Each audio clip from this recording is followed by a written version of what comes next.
Señor, en esta hora, Padre, Señor Jesús. Gracias, Señor, porque estamos aquí, Señor, para ser dispuestos a escuchar tu palabra, Señor. Que sea, Señor, de bien, Señor Jesucristo, Padre, Señor Jesucristo, que sea para provecho de nosotros y para nuestra vida, Señor Jesucristo, que sea realmente lo espiritual, que tú seas quien nos hable, Padre, Señor, amado mío.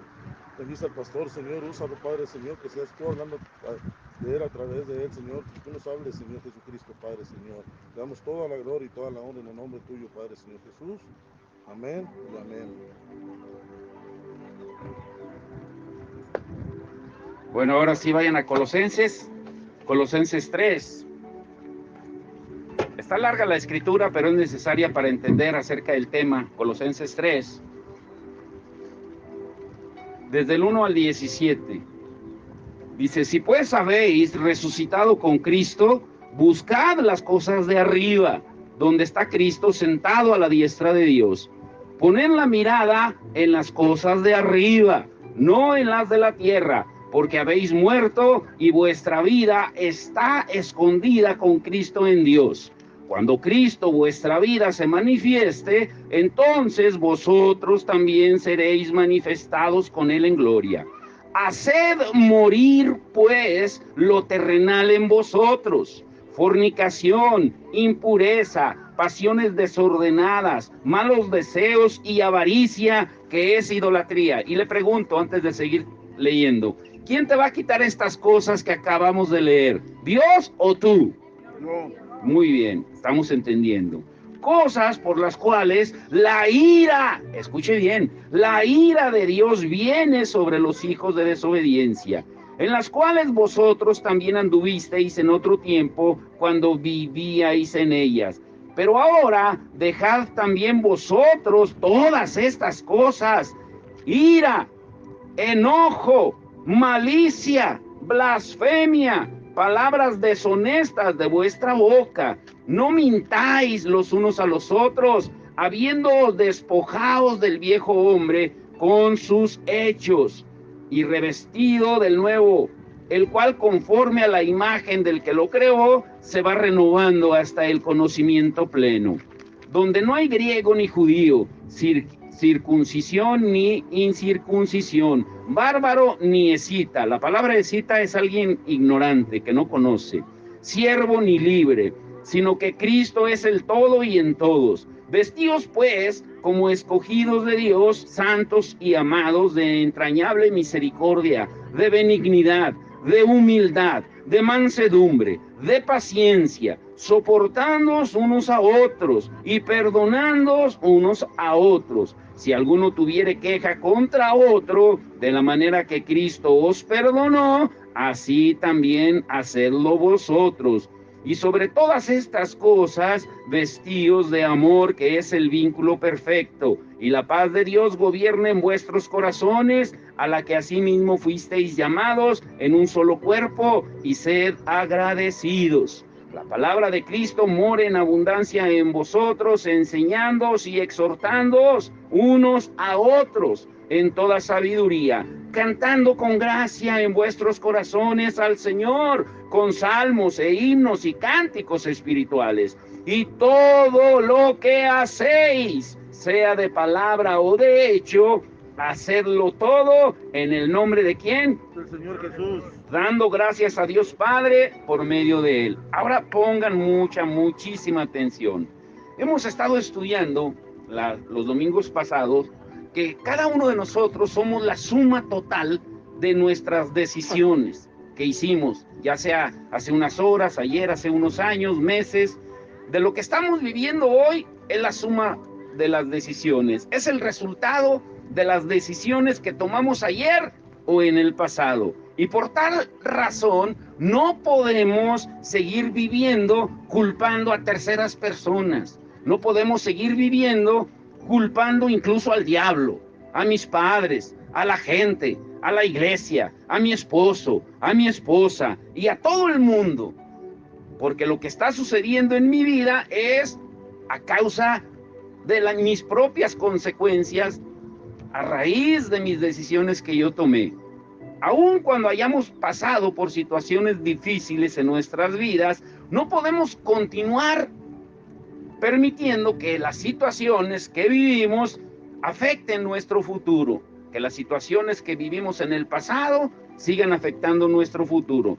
Tiene que llegar un momento en nuestra vida que por medio de Cristo tomemos el control de nuestras vidas y tomemos la decisión de salir adelante. Por eso la Escritura, si pusieron atención, nos manda a que nos despojemos de ciertas cosas, pero también enumera otras, dice, pero de estas también quítenselas. La ira, el enojo, la mentira. O sea, no solamente lo visible, la fornicación, el adulterio, la avaricia. No solamente dice quítate eso, sino quítate también lo demás. Porque ¿cuántos cristianos conocen que son iracundos, enojones? ¿Sí conocen de esos? Uy, abundan en las iglesias.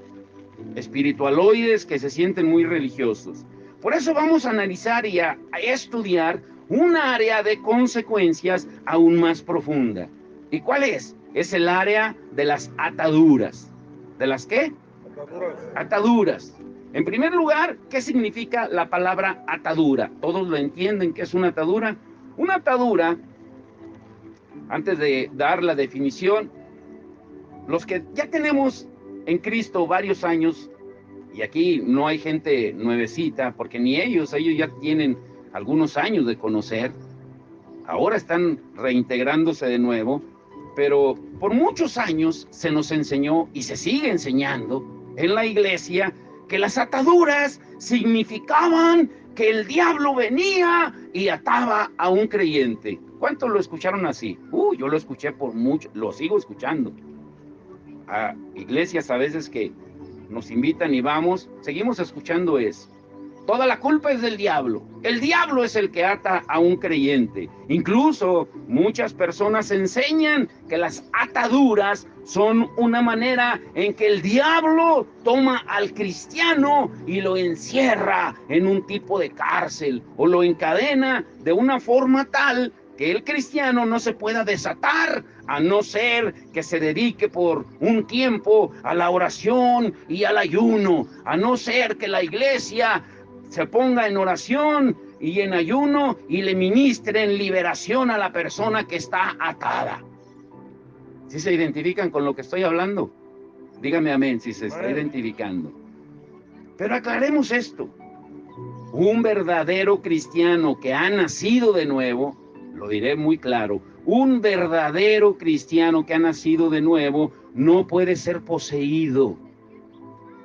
No puede ser poseído, pero sí oprimido. Y no voy a entrar en el tema porque ya lo hemos estudiado. El diablo, cuando eres un verdadero creyente, no te puede poseer de adentro, pero sí te puede oprimir de afuera. Nuestra vida no se trata de que el diablo nos ata hoy y mañana nos desatamos. Y luego la semana que viene me vuelve a atar y luego me vuelvo a desatar. No se trata de eso. Es verdad que Satanás viene a tentar, como lo vimos el domingo pasado, porque hasta tentó a Jesús en el desierto. Y es verdad que él anda como un león rugiente buscando a quien devorar. Y es verdad que él viene a matar, a robar y a destruir. Y es cierto que es el príncipe de este mundo. Y es cierto que en el mundo produce aflicción. Pero a pesar de todas estas cosas, de todas estas obras que vemos de Satanás, también vemos que Dios, juntamente con la tentación, nos da la salida. Ahora, primeramente, debemos de entender que quien llevó a Jesús al desierto a ser tentado por el diablo, ¿quién fue? El Espíritu Santo. El Espíritu Santo fue el que lo llevó. En segundo lugar, la Biblia nos dice que si andamos sobrios, atentos, alertas y velando, no tenemos de qué preocuparnos de que Satanás ande como león rugiente. Es cierto que él viene a robar, matar y destruir, pero Cristo nos asegura en el mismo versículo en Juan 10:10 que él vino a darnos vida y vida en abundancia. Es cierto que en el mundo tendremos aflicciones, pero Jesús, ¿qué dice en Juan 16:33? ¿Qué dice? Cuando les diga la cita, no vamos a leer tal vez mucha escritura, pero sí les voy a dar mucha escritura de referencia, para que cuando lo vuelvan a escuchar, ustedes mismos estudien. Y aparte, porque hoy el tema debemos de concluirlo. Juan 16:33.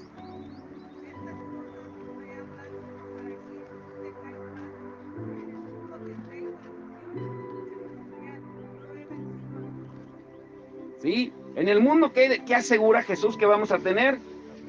Pero ¿qué dice? Que confiemos. Jesucristo dijo en Juan 8, 31 y 32 que todo el que permanece en él es un verdadero discípulo y que conoceremos la verdad y la verdad nos hará libres. Y en Juan 8:36 dice, si el Hijo os libertare, serán verdaderamente libres. Incluso Pablo dice a los Gálatas en Gálatas 5:1 que permanezcan en la libertad en que Cristo los ha llamado. Entonces, ¿esto significa que un cristiano no puede ser atado? Claro que no. De ninguna manera significa eso. ¿Significa entonces que el diablo puede atar a un cristiano? Tampoco está diciendo eso. Y pueden decir, bueno, ya no entendí. Escuche bien.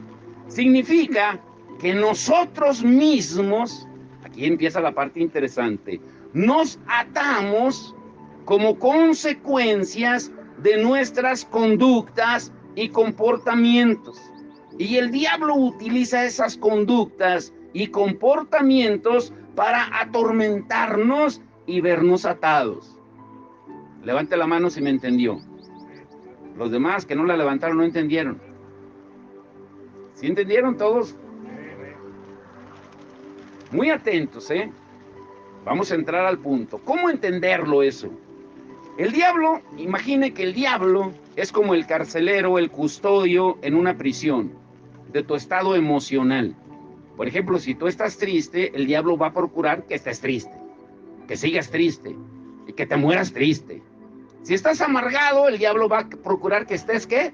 Amargado. Y que mueras, amargado. Porque es un carcelero que no va a permitir que salgas de la prisión, como un custodio que está cuidando al que está preso. Un carcelero, escuche esto, un carcelero, un custodio, no te condena a la cárcel.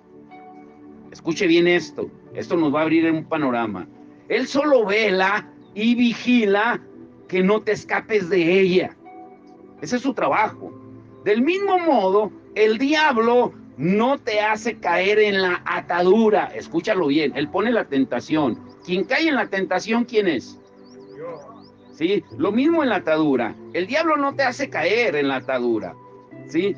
Puesto que eres de Cristo, le perteneces a Cristo, y el maligno no te puede tocar, como dice en primera de Juan 5:18. Ahora, ¿qué es lo que hace entonces? Lo que hace es que busca confundirte, engañarte, para asegurarte o asegurarse de que permanezcas en tu atadura, que permanezcas en la cárcel. Gracias, Goyito. Ahora, ¿por qué causas vienen las ataduras? Cuando miramos los diferentes casos de personas que estuvieron atadas en la Biblia, nos damos cuenta de que estas personas tuvieron comportamientos y debilidades que no quisieron confrontar. ¿Que no quisieron qué? Tuvieron comportamientos y actitudes que justificaron todo el tiempo, culpando a otros, como hacemos nosotros. Y tomaron decisiones que les trajeron consecuencias, no solamente a ellos, sino a sus familias. Ahora escuche esto. Muchas veces, aunque tú te hagas la víctima o yo me haga la víctima, son nuestras propias decisiones las que nos llevan a esa condición de atadura. ¿Sí me entendieron? Levante la mano. Les voy a estar preguntando, para cerciorarme de que vayamos bien. Ahora escuchen esto muy, muy bien. ¿Qué es lo que hace por lo general? Esta pregunta todos la sabemos y sabemos la respuesta. Pero de que seamos sinceros en responder es otra cosa. Escuchen esto. ¿Qué es lo que hace por lo general una persona que está atada? ¿Qué es lo que hace por lo general una persona que está atada? ¿Qué es lo que hace por lo general? A ver, alguna respuesta. ¿Qué es lo que hace? Depresión. Culpa a las demás personas. Muy bien. ¿Sí? Siempre se hace la víctima en las situaciones en las que se ha envuelto él mismo. siempre se vuelven expertos justificando sus comportamientos. Siempre alguien o algo tuvo la culpa, pero él nunca. Él nunca. No entienden razones. Son especialistas en poner excusas. Se aferran a su propia opinión. Nadie lo saca de ahí. Y lo peor es que viven vidas tóxicas, o sea, contaminantes, porque están contaminados y todo el que se le acerca lo contaminan. Y buscan contaminar a otros. Es lo peor. Si utilizamos el ejemplo del preso del que hablábamos ahorita, el carcelero no lo metió en la cárcel, al preso. El abogado no lo metió en la cárcel. El fiscal no lo metió en la cárcel, aunque pareciera. El juez no lo metió en la cárcel. Él mismo se metió en la cárcel cuando decidió cometer el crimen. ¿Es cierto o no es cierto? Cuando tú vas al Cerezo, bueno, los hermanos que hemos ido, Alfredo le consta, si tú le preguntas a alguien que está ahí, ninguno es culpable, todas son blancas palomas, todos están ahí por equivocación, por accidente.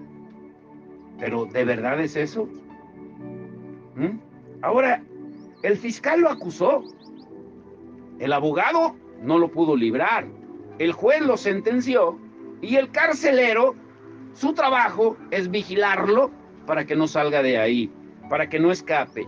Pero fue debido a él mismo, a sus propias decisiones, a su propia culpa, que está preso.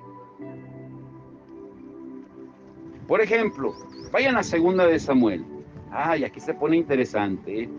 En 2 de Samuel, cuando David quedó atado con Betsabé a través del pecado de adulterio, encontramos mucha enseñanza que nos va a abrir los ojos hoy. Ay. Alguien lea 2 de Samuel 11, 1 y 2. Escuche bien. Cómo vinieron las ataduras a David y cómo perjudicó a toda su familia por generaciones. Y no fue el diablo el que lo encadenó. 2 de Samuel 11, del 1 al 2. ¿Alguien lo lee fuerte, por favor? Aconteció al año siguiente, en el tiempo que salen los reyes a la guerra, que David envió a Joab y con él a sus siervos y a todo Israel, y destruyeron a los amonitas y situaron a Rabá, pero David se quedó en Jerusalén. Y sucedió un día, al caer la tarde, que se levantó David de su lecho y se paseaba sobre el terrado de la casa real, y vio desde el terrado a una mujer que se estaba bañando, la cual era muy hermosa. Si ustedes son analíticos y se dieron cuenta, ahí vemos 2 errores graves de David. Número 1, no salió a la guerra cuando debería haber salido. Y número 2, se levantó tarde. ¿Dónde quedó el salmista, el que decía de madrugada te buscaré, el que escribió tantos salmos hermosos, deseando que amaneciera para encontrarse con su Señor? ¿Por qué se levantó tarde? Y número 3, ¿qué estaba haciendo en la azotea? Paseándose en la azotea. Entonces se da cuenta que esa mujer hermosa se estaba bañando y manda a averiguar sobre ella. Y le dicen que es Betsabé. Betsabé, una hija de promesa, casada con un hombre valiente, honorable y un soldado de David. Pero David no entendió razones, porque ya le había abierto puerta a sus propios deseos, a sus propias concupiscencias. Algunos pueden decir, le abrió puerta al diablo. Claro, porque el diablo busca un detonante. David no fue a la guerra y se levantó tarde, como muchos. No escuchó. ¿Por qué? Porque la persona atada no escucha. Una persona atada no escucha razones ni reprensiones, sino que solo va a justificar sus decisiones. ¿Sí se han encontrado con gente así? Haces tú circo, maroma y teatro y tratas de explicarle con manzanas, pero no entiende. Y luego que David la tomó a Betsabé, la desechó. Y más tarde la mujer le mandó decir que estaba embarazada. Le estoy parafraseando la historia para que me entiendan y no leer tanto. Y más tarde, después de que David, pues prácticamente la violó, porque él era el rey y se aprovechó de su posición, la mujer le mandó decir que estaba embarazada. Sin embargo, David, en lugar de enfrentar la situación, solo siguió el proceso de sus propias ataduras y mandó llamar al esposo, a Urías, y cuando no consiguió inculparlo de lo que él había hecho, porque David quería mandarlo a que se fuera a dormir con su mujer para después decir que él fue el que la había embarazado. Y entonces, como no consigue eso, escribe una carta donde le dice a uno de sus generales que lo ponga al frente de la batalla para que muera. Y así comienzan las ataduras. Escúchelo bien. Para algunos comienzan cuando nos hacemos las víctimas, cuando no reconoces nunca tus errores, cuando nos hacemos las víctimas. Ay, pobrecito de mí, pobrecita de mí, es que la vida me ha tratado mal, nadie me entiende, cómo sufro. Pero la realidad es que tomamos decisiones tóxicas que nos contaminan y las justificamos o simplemente nos acostumbramos a vivir con ellas. Como David. Ahora, y llegan a tener ataduras porque se rehúsan a confrontar el desorden emocional y carnal y el deseo desenfrenado que se les despertó. ¿Y cuál fue el resultado de la atadura de David? Ponga atención en esta escritura. A ver, lean 2 de Samuel 12:10. Medite en esa escritura y nunca se le olvide esta escritura que vamos a leer, porque le voy a preguntar. Jamás se le olvide. Le va a servir en su diario andar. Cuando venga una tentación, usted se va a acordar. Ah, caray, tengo que estar alerta. 2 de Samuel 12:10, bien fuerte. Puesto que me has menospreciado al apoderarte de la esposa de Jonathan, Dios le está hablando a David. Y escuche lo que le dice. Es Dios el que le está diciendo esto. Fuerte, ahora sí. Puesto que me has menospreciado al apoderarte de la esposa de Urías, el hitita, para hacerla tu mujer, jamás se apartará de tu casa la violencia. Jamás. La otra versión, ¿cómo dice? Reina Valera. Por lo cual ahora no se apartará jamás de tu casa la espada, por cuanto me menospreciaste y tomaste la mujer de Urías, Eteo, para que fuese tu mujer. Le pregunto, ¿quién fue el que le dictó sentencia por su pecado? ¿Dios o el diablo? A ver, dígame. No, ya no entendieron. ¿Por qué entonces culpamos al diablo muchas veces de las cosas que nosotros hacemos? Y las consecuencias que vienen no son por el diablo, es porque el mismo Dios, en su ley justa, Él nos castiga de acuerdo a nuestras decisiones. El resultado de la atadura de David fue que trajo desgracia no solo a él, porque se murió el niño que nació o que tuvo con Betsabé, sino que vemos que aún su descendencia, sus hijos, fueron víctimas de las consecuencias de sus ataduras. Por eso es necesario que seamos libres emocionalmente. Es lo que estaremos viendo en la semana. Lo que estaremos viendo. No podemos ser adoradores con emociones enfermas. No podemos tener un discipulado sano cuando estamos emocionalmente enfermos. No podemos tener una espiritualidad sana si estamos emocionalmente enfermos. ¿Cuántos escucharon el devocional el viernes? Sí, levante la mano, honestos. Y todos le pusieron recibido y escuchado, yo solo vi una mano levantada. ¿Se dan cuenta cómo mentimos de lo que leímos al principio, que tenemos que quitarnos eso? Pero seguimos mintiendo. Queremos que el Señor venga con una varita mágica y nos toque y ya, automáticamente eres libre. No funciona así. No funciona así. te tienes que esforzar, tienes que pelear por tu libertad. Y en esta semana vas a tener la oportunidad, a partir de hoy. Ahora escuche esto. Se desencadenó en David una ola de situaciones tóxicas en su familia.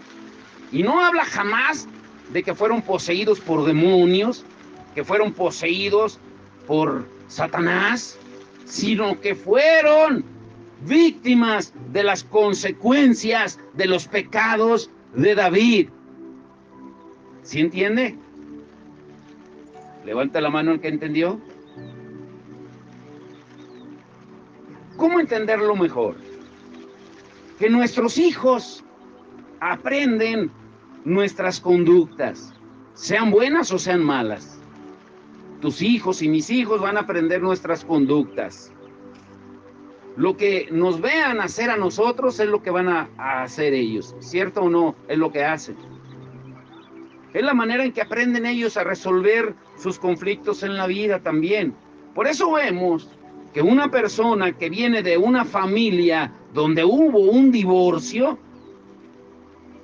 cuando el hijo se casa y vienen problemas en el matrimonio, ¿cuál va a ser la solución a su problema?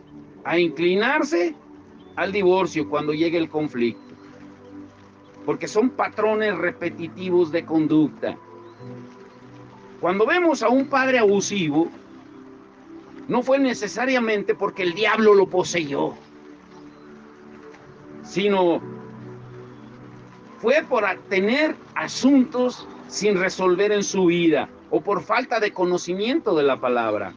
Sin embargo, luego podemos ver ese patrón repetitivo en su hijo o sus hijos cuando están enojados con su esposa. ¿Sí han visto ese patrón? Que si el padre es abusivo verbalmente y golpeador con la esposa, el hijo lo repite, los mismos patrones. Y aquí tenemos de esos, ¿eh?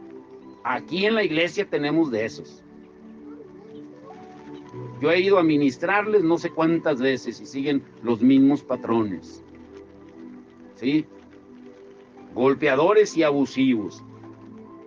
Porque la primera reacción dentro de su línea de pensamiento es hacer lo mismo que presenció, que vio, que escuchó hacer al padre. ¿Es verdad o no es verdad eso? ¿Es verdad o no es verdad eso? No, sean sinceros, váyanse liberando. ¿Sí? ¿Es verdad o no es verdad? Ahora, les vuelvo a repetir que sí hemos visto de esos casos, porque no solo son golpeadores físicos, sino que abusan con palabras, con insultos a la mujer. Y luego quieren que Dios les conteste las oraciones, cuando la palabra es muy clara, que dice que si somos ásperos en nuestra manera de hablar a la esposa, nuestras oraciones tienen estorbo. Y después te quejas, porque Dios no me contesta, es que porque estoy pasando esto. Examina tu conducta, o mejor dicho, tu atadura. Y aquí viene el corazón del mensaje, escuchen. En el caso de David, vemos que él tomó a esa mujer prohibida. Él decidió tomarla. La Biblia jamás dice que fue el diablo el que lo incitó a hacerlo.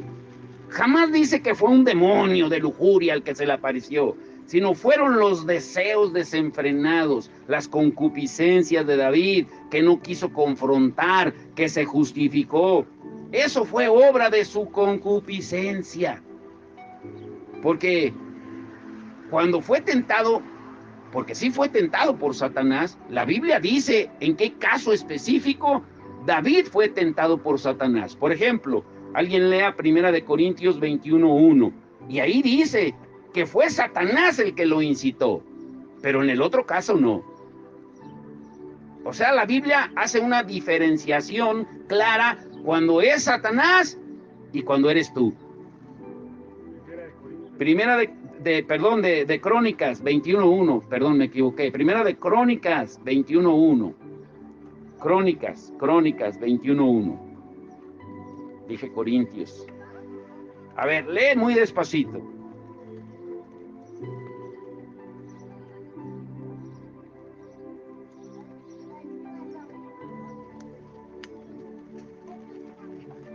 ¿Alguien la encontró? Primera de Crónicas 21:1. ¿Qué dice? Pero Satanás se levantó contra Israel. ¿Pero quién se levantó contra Israel? ¿Se da cuenta? Cuando la Biblia quiere hablar y culpar a Satanás, lo dice.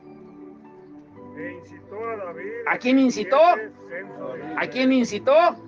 David. ¿A hacer qué? Un censo. Para que confiara en su ejército. Y después vemos las consecuencias. Más adelante, si seguimos leyendo, dice que Dios, por no haber confiado en lo que le había hablado a David, y porque David puso su confianza en el ejército, murieron miles de hombres a causa de eso. Pero el que lo originó fue Satanás. O sea, lo que le quiero dar a entender, que cuando viene una atadura por nuestra propia causa, la Biblia lo dice. Pero nosotros siempre queremos justificarnos culpando al diablo. Y cuando el diablo comete algo, la Biblia también lo dice. ¿Quién me entendió? ¿Quién me entendió? Ahora, en el caso de Betsabé, fue su carne. Que incluso, ¿qué hizo después? Alguien lea 2 de Samuel 11:27. 2 de Samuel 11:27, y alguien vaya buscando 2 de Samuel 13:1. ¿Qué dice 2 de Samuel 11:27? Fuerte, por favor. Pasado el luto, envió David y la trajo a su casa, y fue ella su mujer, y le dio a luz un hijo. Mas esto que David había hecho fue desagradable ante los ojos de Jehová. ¿Se fija cómo fue creciendo el pecado de David, la atadura? Manda matar al esposo con alevosía y ventaja, y después se hace como que le dolió la muerte de su general, y después manda traer a la esposa. ¡Qué descaro! ¿Sí? Y más adelante vienen las consecuencias, que dice 2 de Samuel 13:1. Aconteció después de esto, que teniendo a Absalón, hijo de David, una hermana hermosa que se llamaba Tamar, se enamoró de ella Amnón, hijo de David. Escuche bien. ¿Aconteció después de qué?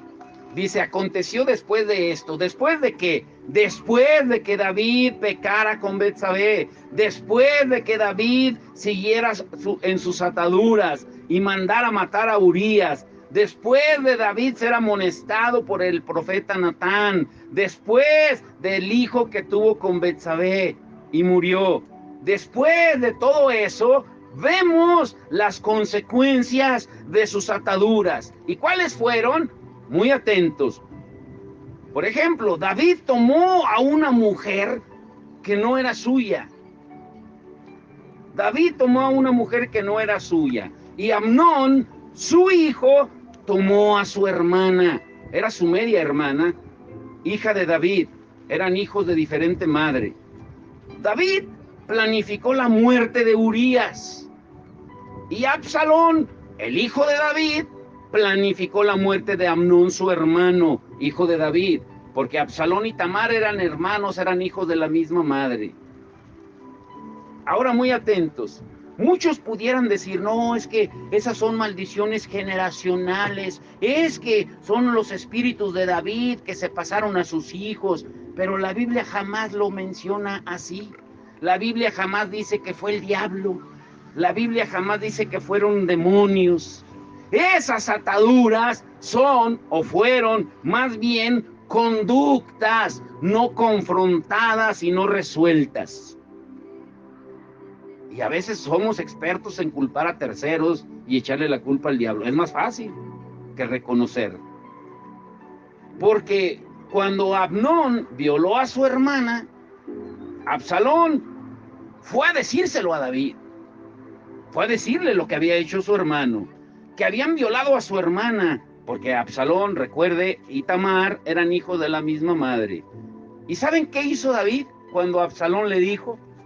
¿Qué hizo? Alguien lea 2 de Samuel 13, 21 al 23. ¿Qué dice? 2 de Samuel 13, 21 al 23. Incluso aparentó que se ofendió, porque hasta se enojó. ¿Qué dice? Y luego que el rey David oyó todo esto, se enojó mucho. Mas Absalón no habló con amor bueno, aunque Absalón aborrecía a Amnón, porque había forzado a tomar su hermano. Aconteció pasados 2 años. Ponga atención. Aconteció pasados 2 años. Que Absalón tenía esquiladores en Balasón, que está junto a Efraín, y convidó a Absalón a todos los hijos del rey. Hasta ahí, nada más. Aquí lo que debemos de resaltar es esto. David se dio cuenta de lo que sucedió. ¿Pero qué hizo? Se enojó nada más. Se hizo el indignado. No hizo nada. Solo se enojó, pero no hizo nada. ¿Y cuánto tiempo pasó? 2 años. 2 años. Y no hizo nada. Hasta que Absalón hizo justicia por su propia mano. O sea que nos da a entender la palabra, que Dios nos da tiempo para que tú te liberes de tus ataduras y liberes a tu familia también. Ahora muy atentos. Esto que vemos en Amnón y Absalón, los hijos de David, fue lo que aprendieron de su padre. Escuche bien, ¿eh? Fue lo que aprendieron de su padre. Hicieron lo que aprendieron de su padre, lo que le vieron hacer a él. Por ejemplo, Amnón vio a un padre que utilizó su influencia, su posición, su poder, para tomar a una mujer que no era suya y que estaba casada.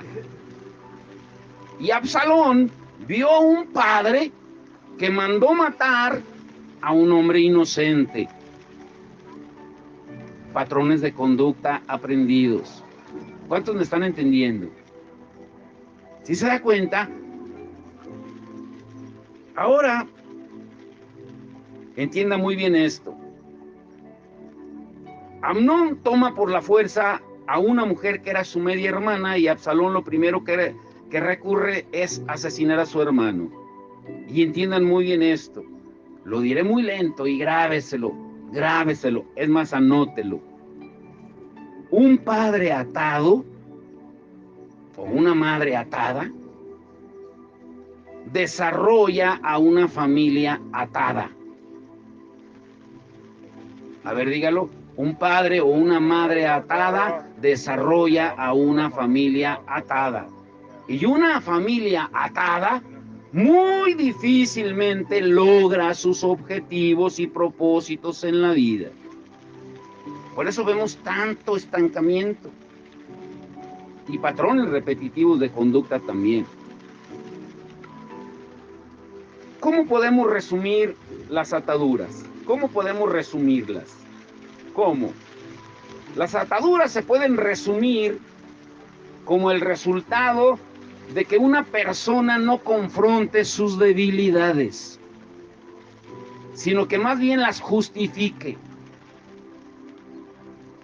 Y de que la mayoría de sus decisiones giren alrededor de su comportamiento y conducta, no confrontadas.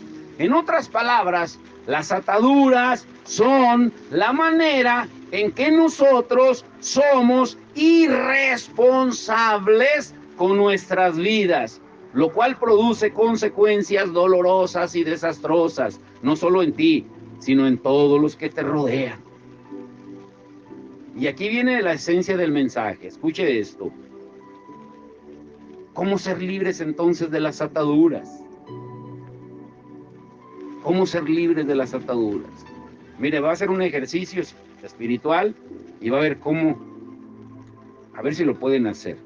Va a voltear con el que tenga ahí más cerquita, pero lo va a ver a los ojos y le va a decir, mirándolo a los ojos, ¿sabes que estás atado? A ver, voltee y mírelo, pero míralo a los ojos. ¿Sabes que estás atado? ¿Y saben por qué no se atreven a mirarse a los ojos? ¿Por qué? Ya saben la respuesta. ¿Por qué? ¿Por qué? A ver, otra vez, mírese a los ojos y dígale, ¿sabes que estás atado? No, pero mírense a los ojos. Mírense a los ojos. Ni entre esposos se atreven a mirarse. Eso es lo grave de la situación. Imagínense. Ahora, ¿Cómo ser libres de las ataduras? En teoría, escuche esto, en teoría, ser libre de las ataduras parece sencillo. Es como cuando, perdón, no quiero ofender a nadie, es como cuando dan, bueno, lo voy a poner de ejemplo, como cuando dan cursos de soldadura. En teoría parece sencillo, pero ya cuando agarra la vara y eso, yo no sé eso, y que tienes que calcularle o que se te pega la varilla y que ya no sabes cómo despegarla, es otra cosa. Lo mismo sucede con las ataduras. En teoría ser libre parece sencillo, pero en la práctica puede ser la batalla más difícil y fuerte de tu vida.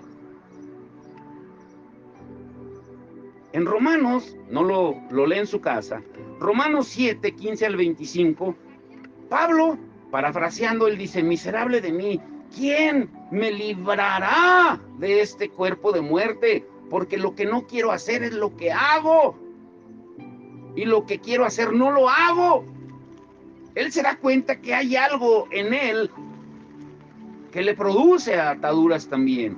Y tanto en Romanos 7 como en Gálatas 5, 16 en adelante, cuando menciona incluso las obras de la carne, se nos habla de la batalla más fuerte que todos tenemos. ¿Y por qué es la batalla más fuerte que todos tenemos? ¿Por qué? Porque es la batalla que no se da de afuera, sino que la tenemos en nuestro interior. Es una batalla que tú tienes que librar tú solo.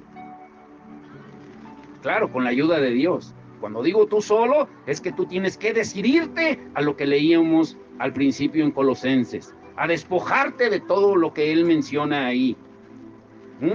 Y en ninguno de los dos pasajes, escuche esto, es muy importante, ni en Romanos 7, 15 al 25, ni en Gálatas 5, 16 al 26, se menciona a Satanás para nada. ¿Cuántos me entendieron? En ninguna parte se menciona a Satanás para nada. Tenemos que ser conscientes que una vez que estamos en Cristo, que nuestra batalla más fuerte no es contra el diablo. Escúchalo bien, sino la lucha que existe entre lo que no queremos hacer y lo que tenemos que hacer. Una lucha interna. Solamente lean 2 versículos, Gálatas 5, 16 y 17. Esa es la verdadera batalla diaria. Digo pues, andad en el Espíritu, y no satisfagáis los deseos de la carne, porque el deseo de la carne es contra el Espíritu, y el del Espíritu es contra la carne, y estos se oponen entre sí, para que no hagáis lo que quisierais. Esa batalla de la cual leyó el hermano es una batalla fuerte, es una batalla interior, es una lucha continua que tenemos cada uno de nosotros dentro de nosotros, pero que nada tiene que ver con el diablo. Escuche bien eso, nada tiene que ver con el diablo, sino que es una lucha nuestra, personal. Que el diablo viene a tentarnos es verdad, claro que es cierto. Que el diablo tratará de engañarnos y acusarnos, claro que sí, pero que en ocasiones las ataduras a las que me someto son mi responsabilidad, eso en definitivamente también es cierto. Ahora viene la respuesta, la esperanza. Vayan todos a Colosenses, la escritura que leímos al principio. Ahí está nuestra respuesta. Colosenses 3, del 1 al 17, la que leímos la escritura al principio, ahí está la estrategia para ser libres de las ataduras y vivir en libertad. Pero hay algo básico que tenemos que entender, que esa estrategia para poder ser libres está limitada, tiene una cláusula. Escúchelo bien, está limitada a las personas que han resucitado con Cristo, o sea, las que verdaderamente han nacido de nuevo. ¿Qué dice Colosenses 3:1? Por lo tanto, ya que ustedes han sido resucitados con Cristo, ¿Ya que ustedes han sido qué? resucitados con Cristo, busquen las cosas del cielo, donde Cristo está sentado a la derecha de Dios. Lo dice muy claro. O sea, está estableciendo de manera clara a quién está dirigiendo esas instrucciones. A los que han nacido de nuevo. A los que han nacido de nuevo. Porque es lógico que no han resucitado físicamente, sino que han nacido en el Espíritu. A eso se refiere. Ahora, ¿cuántos de ustedes han visto por años a creyentes, personas que recitan o les recitan promesas? Por ejemplo, cuando te encuentras a alguien que tiene un problema, pero muchas veces tú les das palabra, versículos que no les corresponde a ellos, que solo les corresponde a los que han nacido de nuevo. ¿Sí me expliqué o no me expliqué? Y tendemos a darles escrituras a la gente que no quiere nada con el Señor, y por ejemplo les decimos en Romanos 8:28, cuando están pasando un problema, no te preocupes, porque todo obra para bien para los que aman a Dios. Aleluya. Y les das falsas esperanzas. Porque ese versículo se refiere, esa promesa se refiere a los que han nacido de nuevo, no para todos. Pero ¿cuántas veces creemos que por publicar en el Face, en las redes sociales y por recitar versículos bíblicos, pensamos que la palabra se va a aplicar automáticamente a nosotros? No, no es así. No es así. Por eso es importante entender que las promesas y la estrategia que menciona aquí en Colosenses, que vamos a ver, son para aquellos que han resucitado en Cristo, que han nacido de nuevo. Así que para ser libres tenemos, número uno, buscar las cosas de arriba, donde está Cristo, como lo acaba de leer Jonathan. ¿Sí? Darte cuenta de que tú ya no perteneces a este mundo. Estamos en el mundo, pero no somos del mundo, porque nuestra ciudadanía está en los cielos. Pero eso qué difícil es, porque donde encontramos muchas veces más avaricia, más, es en la iglesia. ¿Cierto o no? Sí. Negocio para todo. Eventos que hacen y que cobran un ojo de la cara. Le preguntaba a un hermano la semana pasada, ¿sí fuiste al concierto de Miel? Dice, no, dice, 700 pesos el más barato. Incluso había lugares VIP, 8,000 pesos. ¿Quién va a pagar por estar ahí? Le digo, imagínate. El primer principio, escuche esto, de la libertad, es determinar quién es nuestro Dios, nuestro Señor y Rey. ¿Quién es tu Dios? No puede haber ídolos, no puede haber alguien que ocupe el lugar de Dios. El mayor problema que tenemos los cristianos de hoy en día es que vivimos para nosotros mismos. ¿Cierto o no? Sí. Y no estamos viviendo para Cristo, aunque lo digamos. Estamos tan enfocados en las cosas como lo que yo quiero, lo que yo necesito, lo que yo deseo, que hemos llegado al punto en que no queremos ver ni aceptar el hecho de que somos responsables de nuestras propias acciones, de que somos responsables del resultado de nuestra vida. Ahora, para algunas personas, yo no niego que su pasado fue terrible, pero tú estás vivo ahora, tienes esperanza, y si sigues atado, ya no es culpa de tus padres, ya no es culpa de tu esposa, de tu esposo, ya no es culpa de tu pastor, de tu patrón, ya no es culpa del gobierno. Si sigues atado es porque no has puesto tu mirada en Cristo, punto. Y no te has permitido disfrutar la libertad con que Cristo nos hizo libres, como dice en Gálatas 5:1. Y aquí podemos ver, en Gálatas 5:1, que el vivir en libertad es un privilegio. Es una opción y nuestra decisión. No es el diablo el que decide. El que determina si vivo en libertad o no, no es el diablo. Quien elige soy yo. A ver, diga, quien elige soy yo. El que elige soy yo. Pero fuerte, Fuerte, dígalo, quien elige soy yo. El que elige soy yo.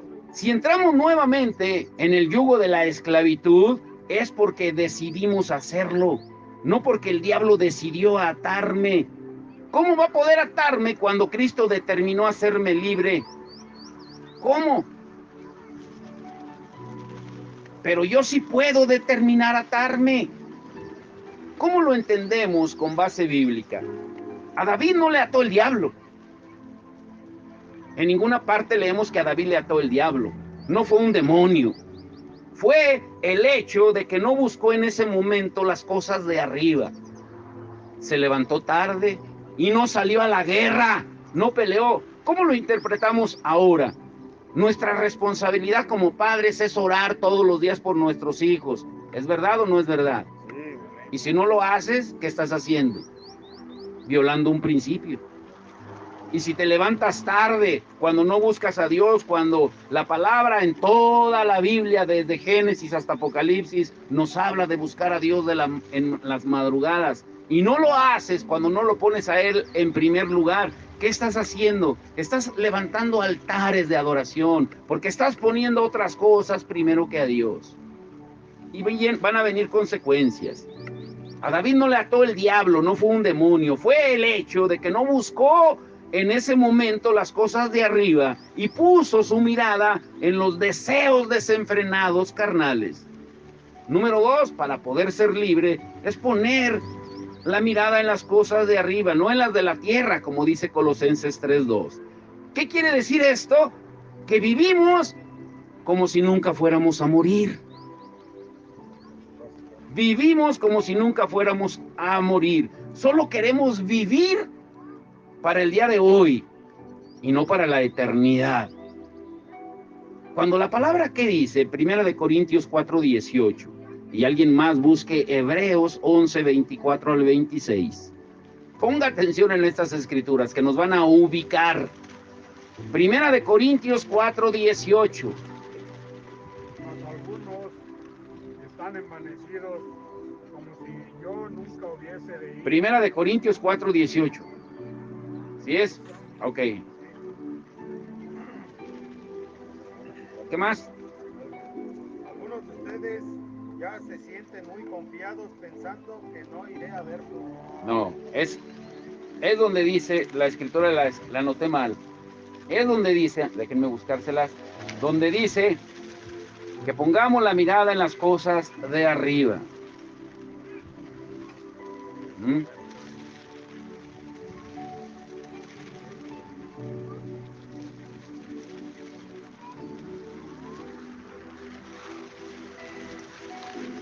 A ver, déjenme buscarla.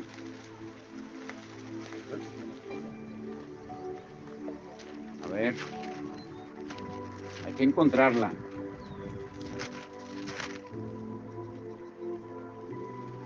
Segunda de Corintios 4:18. No mirando nosotros las cosas que se ven, sino las que no se ven. Pues las cosas que se ven, ¿qué dice? Son temporales, pero las que no se ven, ¿son qué? Son eternas, ¿sí? Yo me equivoqué en la escritura, pero ya, corregimos. Pero ¿qué dice Hebreos 11:24 al 26 acerca de poner la mirada en las cosas que no se ven? Hebreos 11:24 al 26. Por la fe, Moisés, Por la fe, escuche bien,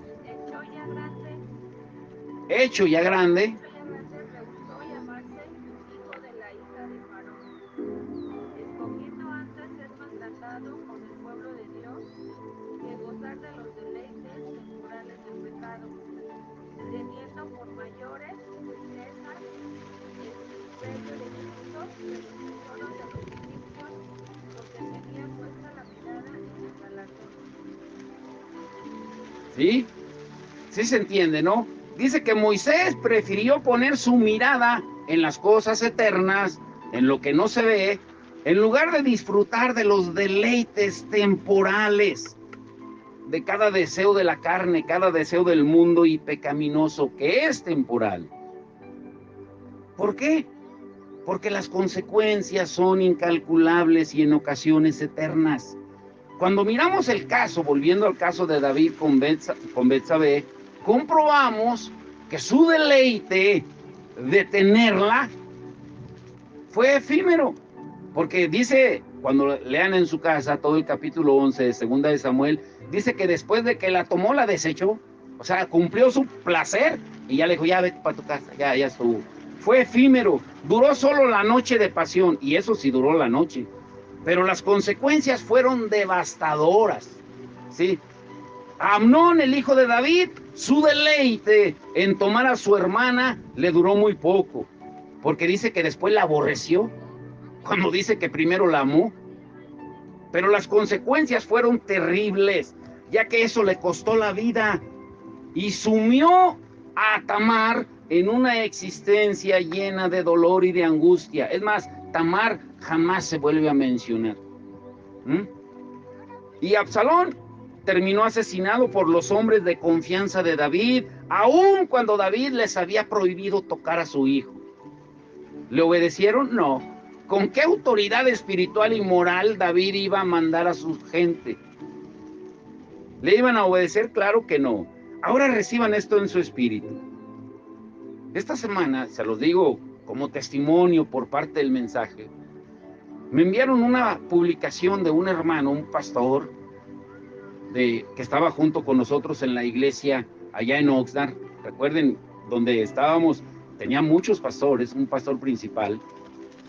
Y este pastor y su esposa siempre los ponían de ejemplo, todo el tiempo, los pastores, ¿sí? No les digo su nombre por respeto y honra, pero ellos se alejaron del Señor. Hubo infidelidad en su matrimonio, les pasó como a David, se divorciaron, y después de que se divorciaron, al poco tiempo él publicaba de fiestas, de mujeres, de desenfrenos, de todo tipo, andando con mujeres, y al parecer, en un arranque de celos, él tenía varias amantes, en un arranque de celos con una de sus amantes, le quemó la casa. ¿Y ahora dónde creen que está él? En la cárcel. Toda su familia destruida.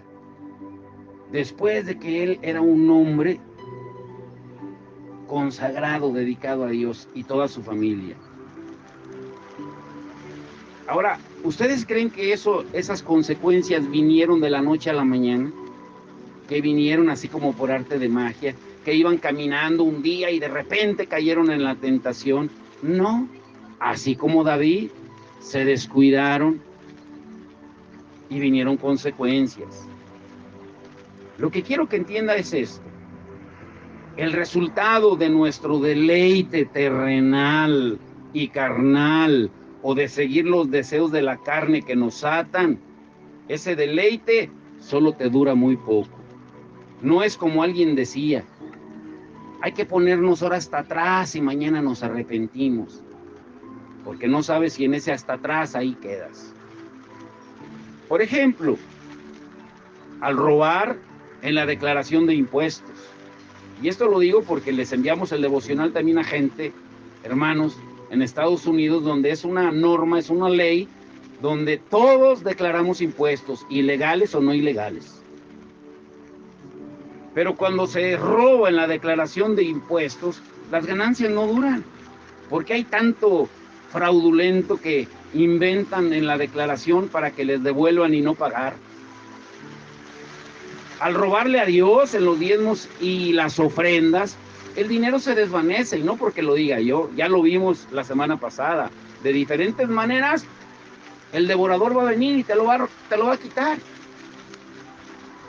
Una perversión sexual te puede ofrecer una complacencia que solo te va a durar ese momento de placer temporal. Emborracharse, ponerse hasta las chanclas, solo te va a durar la noche. Sin embargo, las consecuencias de todas estas cosas y más que acabo de mencionar son devastadoras.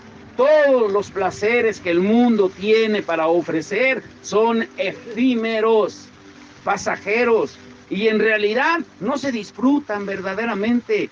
Por ejemplo, una persona en adulterio disfruta a su amante durante los momentos de pasión que tiene con él o con ella. Pero eso no se compara con llegar a la vejez con tu esposa o tu esposo, con tus hijos y nietos, que se van a sentir orgullosos de ti. Por eso es tiempo de enfocarnos en las cosas de arriba, no en las terrenales. Ahora, ponga atención, aquí viene la parte interesante, importante. Porque si seguimos enfocándonos en lo terrenal, vamos a continuar atados. ¿Qué dice Colosenses 3:3? Alguien léalo, por favor. Aquí viene la parte interesante. Colosenses 3:3, bien fuerte.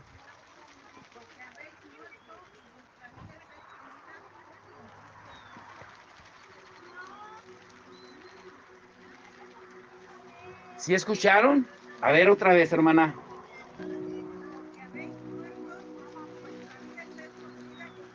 Porque habéis muerto.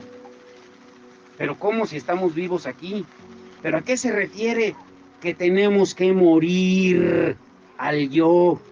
Como dice Pablo en Gálatas 2:20, con Cristo estoy juntamente crucificado, ya no vivo yo, mas Cristo vive en mí. Tenemos que morir. La única manera de vivir en verdadera libertad es sabiendo que tenemos que morir a lo terrenal. En Colosenses 3:5-9 se nos explica que estar muerto a la carne, ¿cómo debe de ser? Y ahí se nos da un pequeño ejemplo de lo que significa hacer morir lo terrenal. Dice que nos despojemos, que nos quitemos eso. Es necesario que escondamos nuestra vida con Cristo en Dios. Es necesario que hallemos nuestro gozo, nuestra paz, nuestra libertad, nuestra alegría y nuestro amor en Cristo. La pregunta que debemos hacernos ¿es Cristo suficiente para mí? Pregúntatelo. ¿Es Cristo suficiente para mí? A ver, hágaselo así como lo hice. Diga así, pero así como cuando iba allá que le decía, por mi culpa, por mi grande culpa. Pero ahora diga, ¿es Cristo suficiente para mí? A ver, dígalo. ¿Es Cristo suficiente para mí? ¿Es Cristo todo lo que quiero? ¿Es Cristo todo lo que anhelo? ¿Es Cristo todo lo que deseo? ¿Es Cristo lo más valioso en mi vida? ¿Es el sacrificio de Cristo en la cruz suficiente para mí? ¿Es el sello y la llenura del Espíritu Santo suficiente para mí? Podemos decirlo, pero tristemente para muchos la respuesta es no. Porque le cantamos, lo alabamos, le servimos, lo confesamos, decimos que lo amamos. Podemos decir que sí es suficiente para nosotros, pero la realidad es que vivimos alejados de Él y nos delata nuestro estilo de vida. La respuesta para muchos es no, porque han hecho, lo digo con todo respeto y con todo amor, porque han hecho de su matrimonio, de sus hijos, lo más importante para ellos por encima de Dios. Para otros es su trabajo, su ministerio, otras cosas antes que Cristo. Si Cristo, grábeselo muy bien esto, si Cristo y el sacrificio en la cruz del Calvario no son suficientes para ti, nada lo va a hacer. Vas a seguir con un hueco del tamaño de la eternidad que nadie te va a llenar, solo Dios. Solo Dios. Lo vas a tratar de llenar con todo tipo de cosas, pero nadie lo va a llenar. Ni los carros, ni nada, ni la riqueza, ni mujeres, ni vino, nada. Porque es un hueco del tamaño de la eternidad, que solo lo puede llenar alguien que es eterno. Y el único eterno se llama Jesucristo. Ahora llévense esto en su corazón, para terminar. Escuche esto, esta es la parte importante. Si no me entendió todo lo demás, y perdónenme si iba un poquito rápido, pero era importante terminar hoy. Pero llévense esto en su corazón. Hagamos, y eso me incluye a mí, hagamos que Cristo sea lo más importante en nuestras vidas. Busquemos las cosas de arriba, donde está Cristo. Pongamos la mirada en las cosas de arriba. y no en las de la tierra. Muramos a nuestra vida y escondamos nuestra vida con Cristo en Dios. Pero lo más triste es que mientras Cristo no sea nuestro todo en la vida y sigan siendo las cosas temporales las que tienen más valor que Él, para nosotros siempre vamos a estar expuestos a ser víctimas de nuestras propias ataduras. ¿Quién me entendió?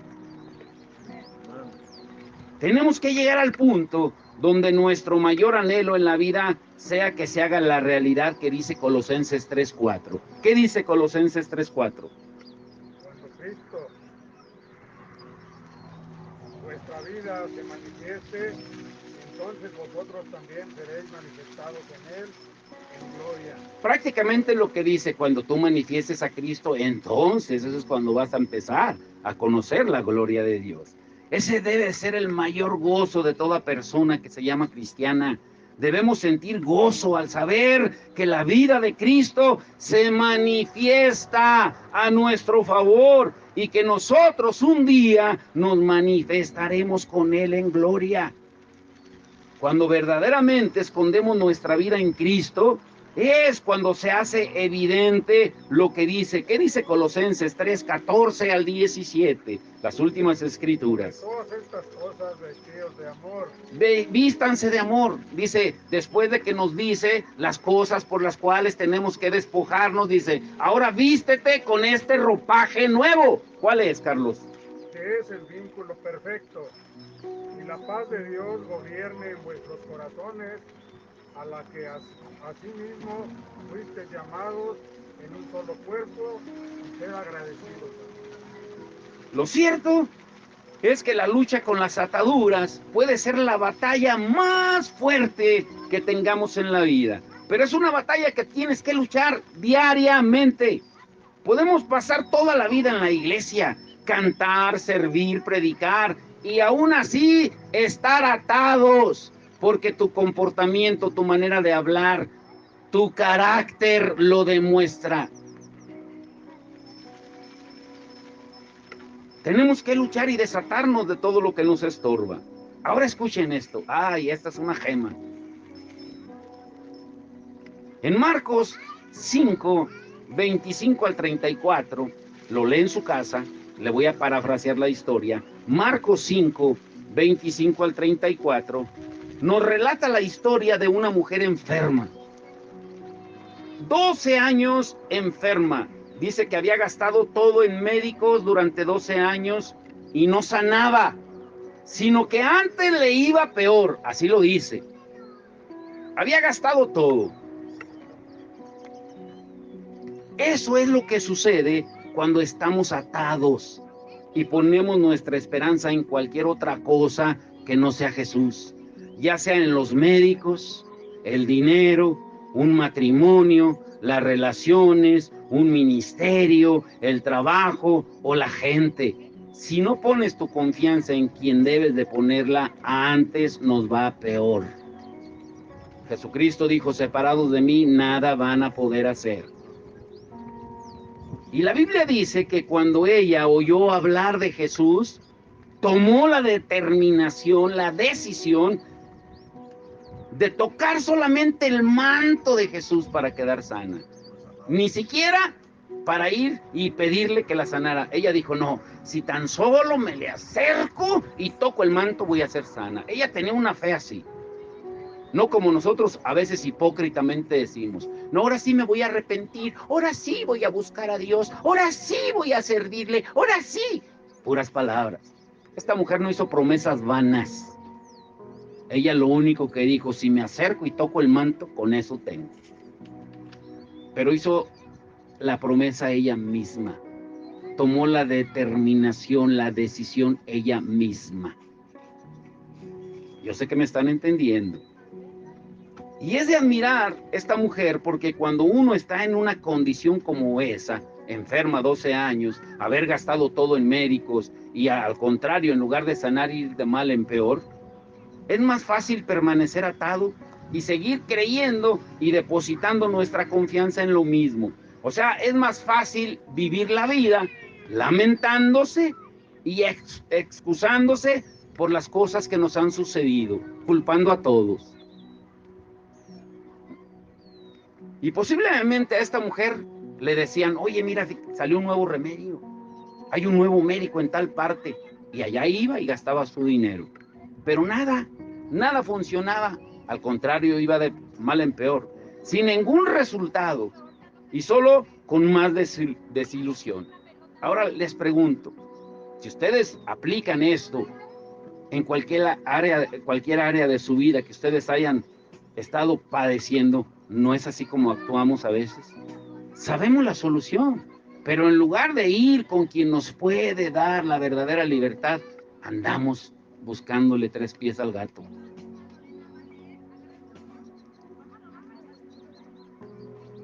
Nos dicen, por ejemplo, que si ganamos más, estaremos más seguros.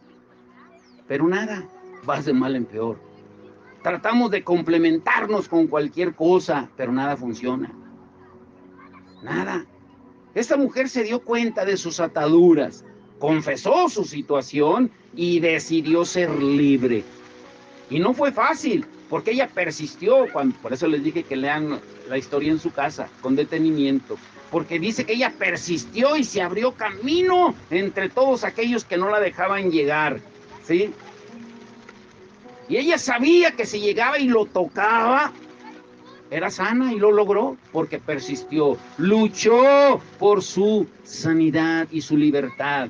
Esa mujer recibió lo que esperaba, y el testimonio de su fe, esto es lo más impactante, que el testimonio de su fe, al conocerse, ni siquiera ella lo publicó.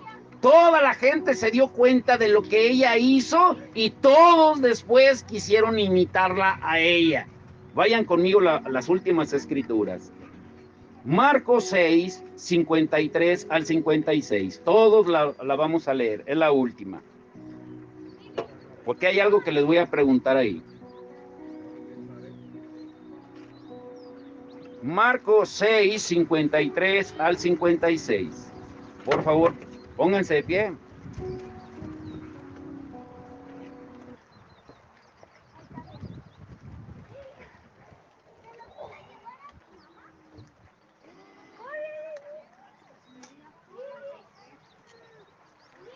Esta es la parte importante, ¿eh? Esta es la parte importante.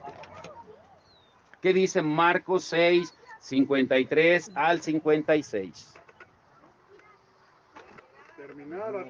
A ver, todos al mismo tiempo para que se escuche fuerte. 1, 2, 3. Terminada la travesía, vinieron a tierra de Genesaret y arribaron a la orilla. y Saliendo ellos de la barca, enseguida la gente les conoció. y Recorriendo toda la tierra de alrededor, comenzaron a traer de todas partes enfermos y hechos, la mayoría que estaba. Y donde quiera que estaba, en aldeas, ciudades, campos, ponían en las calles a los que estaban enfermos y le rogaban a que les dejase tocar siquiera el borde de su manto, y todos los que le tocaban quedaban sanos. Dos cosas que dice ahí, las últimas. Dice que le rogaban. ¿Qué entienden ustedes por rogar? Rogar es más que clamar, más que pedir. Rogar. Le rogaban que les dejara tocar tan solo el borde de su manto. Y lo más impactante es que dice que todos, no algunos, todos los que le tocaban ¿eran qué? sanos. Es tu oportunidad. Es tu oportunidad hoy, no la dejes escapar. El Salmo 40 es un salmo hermoso que nos ayuda a salir de esos pozos cenagosos de depresión, de angustia. Este canto habla de eso. Pacientemente esperé en ti, Señor, en medio de mi angustia te busqué. postrado ante tu altar, yo te adoro, Dios, y con mi alma yo te declaré. Pacientemente esperé en ti, Señor. Pacientemente esperé en ti, Señor. En medio de mi angustia te busqué. Postrado ante tu altar, yo te adoro, Dios, y con mi alma yo te declaré. Eres Jesús mi fortaleza, el Dios de mi alegría y mi gozo. En medio de la congregación yo te adoraré,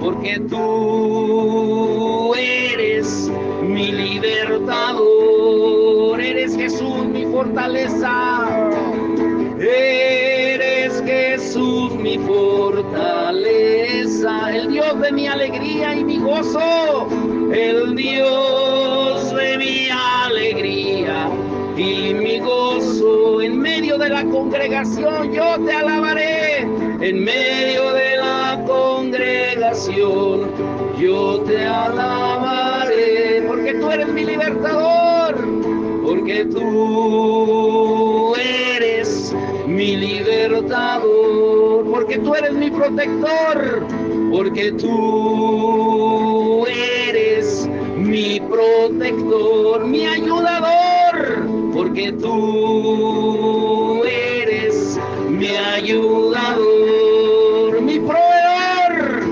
porque tú eres mi proveedor, mi sanador, porque tú eres mi sanador, porque tú eres mi consolador, porque tú eres mi consolador, mi salvador, porque tú eres mi salvador, eres Jesús mi fortaleza, eres Jesús mi fortaleza,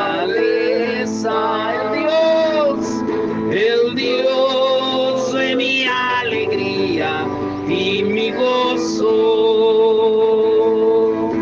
En medio de la congregación yo te adoraré,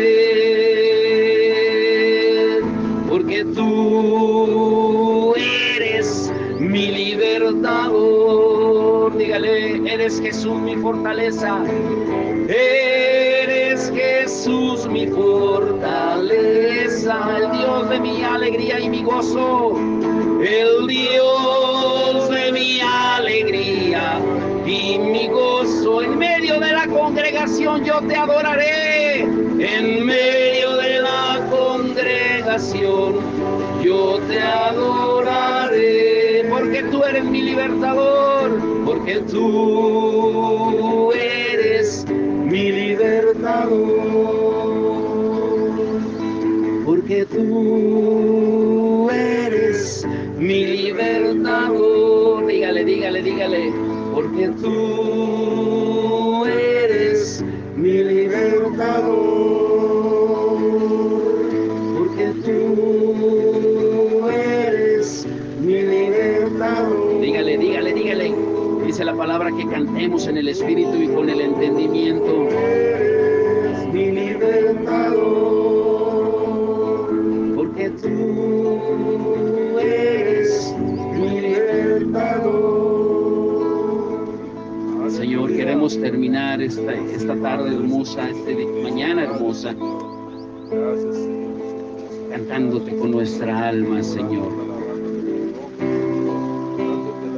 Abre mis ojos hoy, yo quiero obtener tu amor.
cantarlo una última vez bien fuerte. Abre mis ojos hoy, yo quiero obtener tu amor.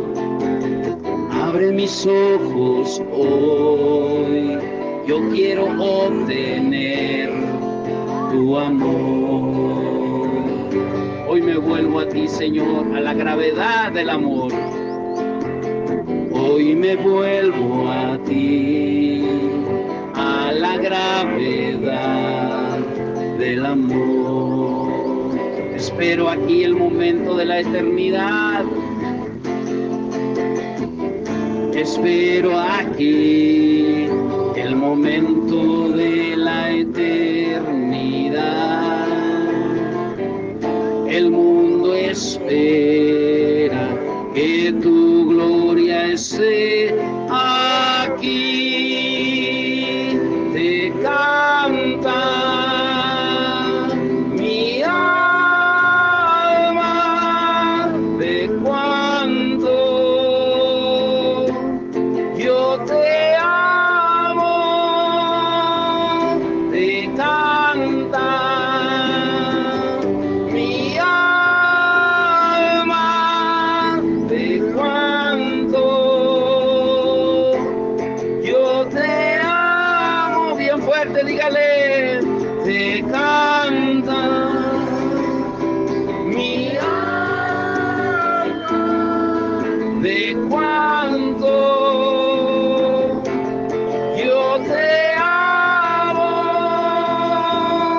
Te canta mi alma de cuánto yo te amo. Sí, Señor. Señor, esta mañana decidimos despojarnos de todo, Señor. Lo que tú nos hablaste en tu palabra, Señor. Hoy es un día de decisiones, Señor. Hoy es un día en que decidimos ser verdaderamente libres. Hoy es un día en que decidimos salir de esas ataduras, Señor. Hoy es un día, Señor, en que dejamos de culpar a terceros, incluso al mismo diablo, porque sabemos que tenemos responsabilidad en nuestras decisiones, Señor, y que esas decisiones han traído consecuencias graves, desastrosas en nuestra familia, en nuestra esposa, nuestro esposo, nuestros hijos, aún nuestros nietos, bisnietos, Señor, las generaciones, Señor, porque tu palabra es verdad que dice que tú visitas la maldad hasta la tercera y cuarta generación, pero también dice que tu misericordia es por millares de generaciones, Señor, hasta 1000 generaciones. Por eso hoy que somos libres y que sabemos, Señor, que si tú nos libertas, seremos verdaderamente libres. Hoy te cantamos con todo nuestro corazón, porque queremos ser adoradores libres, sanos espiritualmente y emocionalmente, que te podamos expresar todo nuestro amor con todas nuestras fuerzas. Vamos a decirle una última vez: te canta mi alma de cuánto yo te amo. Te canta mi alma de cuánto yo te amo. Puede decírselo usted solo, dígale bien fuerte: te canta.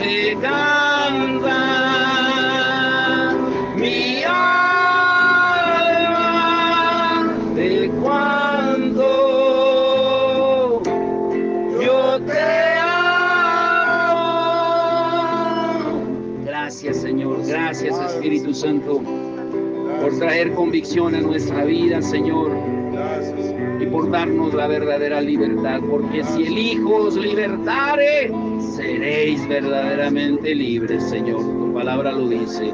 Y hoy creemos de que el Hijo ha traído libertad en este lugar, en cada persona, Señor, que se ha sincerado contigo, en cada persona que ha decidido romper las ataduras. Lo creemos, Señor. Te damos la gloria y la honra, y ahora te rogamos que bendigas el tiempo del convivio, los alimentos, Señor, y que los disfrutemos en armonía, porque ahí es donde envías tu bendición y vida eterna. Te damos toda la gloria y la honra, y el pueblo de Dios dice, dele palmas bien fuerte al Señor, fuerte. Vamos a poner las sillas, las mesas, en el nombre de Jesús. Amén y amén.